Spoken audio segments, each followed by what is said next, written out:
Myrna Loy was born Myrna Adele Williams on August 2, 1905 in Helena, Montana, to Adele Mae Johnson and David Franklin Williams.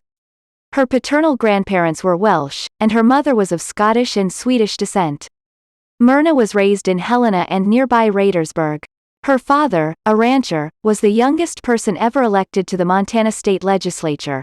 When she was 13, Myrna's father died of influenza, and the rest of the family moved to Los Angeles. She was educated in LA and the Westlake School for Girls where she caught the acting bug. She started at the age of 15 when she appeared in local stage productions in order to help support her family. Some of the stage plays were held in the now famous Grauman's Theater in Hollywood. Mrs. Rudolph Valentino happened to be in the audience one night who managed to pull some strings to get Myrna some parts in the motion picture industry. Her first film was a small part in the production of What Price Beauty? 1925. Later, she appeared the same year in Pretty Ladies, 1925, along with Joan Crawford.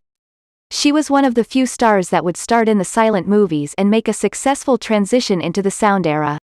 In her silent films, Myrna would appear as a Theda Bara-like, exotic, femme fatale. Later in the sound era, she would become a refined, wholesome character.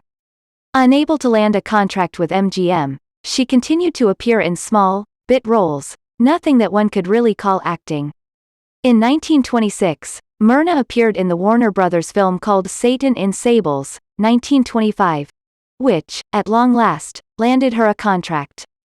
Her first appearance as a contract player was The Caveman, 1926, where she played a maid. Although she was typecast over and over again as a vamp, Myrna continued to stay busy with small parts. Finally, in 1927, she received star billing in Bitter Apples, 1927. The excitement was short-lived as she returned to the usual smaller roles afterward. Myrna would take any role that would give her exposure and showcase the talent she felt was being wasted. It seemed that she would play one vamp after another.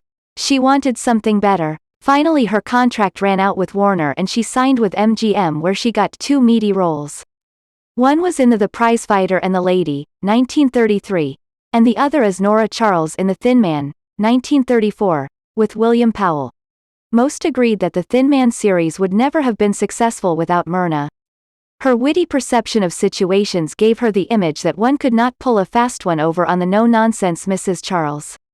After The Thin Man, 1934, Myrna would appear in 5 more in the series. Myrna was a big box office draw. She was popular enough that, in 1936, she was named Queen of the Movies and Clark Gable the King in a nationwide poll of movie-goers. Her popularity was at its zenith. She continued to make films through the 40s and 50s but the roles were fewer and fewer. By the 1960s the parts had all but dried up as producers and directors looked elsewhere for talent.